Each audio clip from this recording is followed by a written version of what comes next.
Aku itu ikut sesi berangkat dari permasalahan aku di pekerjaan yang buat aku merasa tertekan sampai akhirnya cemas, jadi panik, cemas banget pokoknya, takut kayak nggak bisa ngapa-ngapain, kayak ngerasa bodoh banget pokoknya. Kayaknya aku nggak sanggup deh ngerjain pekerjaan ini. Bahkan ketika aku pergi keluar pun, aku ngerasa kayak nggak aman. Takutnya ntar terjadi apa-apa sama aku, ada yang nolongin nggak ya?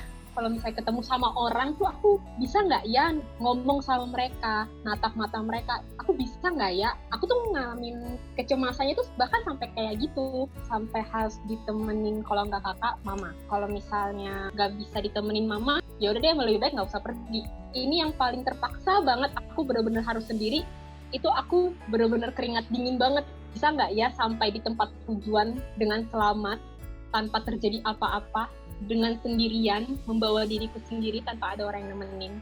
Setelah sesi, aku jauh lebih merasa ringan, aku jauh lebih berani ketika aku keluar ke tempat-tempat umum, bahkan ketika aku keluar pergi sendirian, aku jadi lebih enjoy, udah nggak takut lagi ketemu sama orang. Aku bahkan nggak takut lagi kalau semisal tiba-tiba terjadi apa-apa sama aku nggak ngerasa cemas. Pokoknya ya udah, aku jalan kemana aja, ngehirup udara di luar, terus ngelihat matahari, ngelihat orang-orang, ngelihat bangunan, itu tuh semua benar-benar ya, aku tuh jauh lebih rileks sekarang, benar-benar ngerasa nggak ada penghalang apa-apa lagi. Bahkan kalau misalnya di pekerjaannya harus menghadapi atasan aku, sampai sebegitunya ketika aku mengerti, aku sadar, aku tahu apa yang menjadi akar dan aku clearing di bagian itu, aku jadi beda deh daripada yang sebelumnya.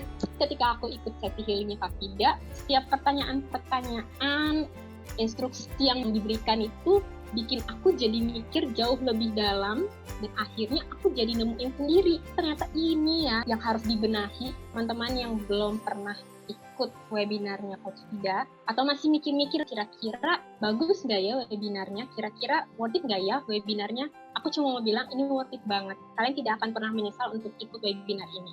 Kalian akan mendapatkan hal-hal yang lebih besar daripada apa yang kalian pikirkan.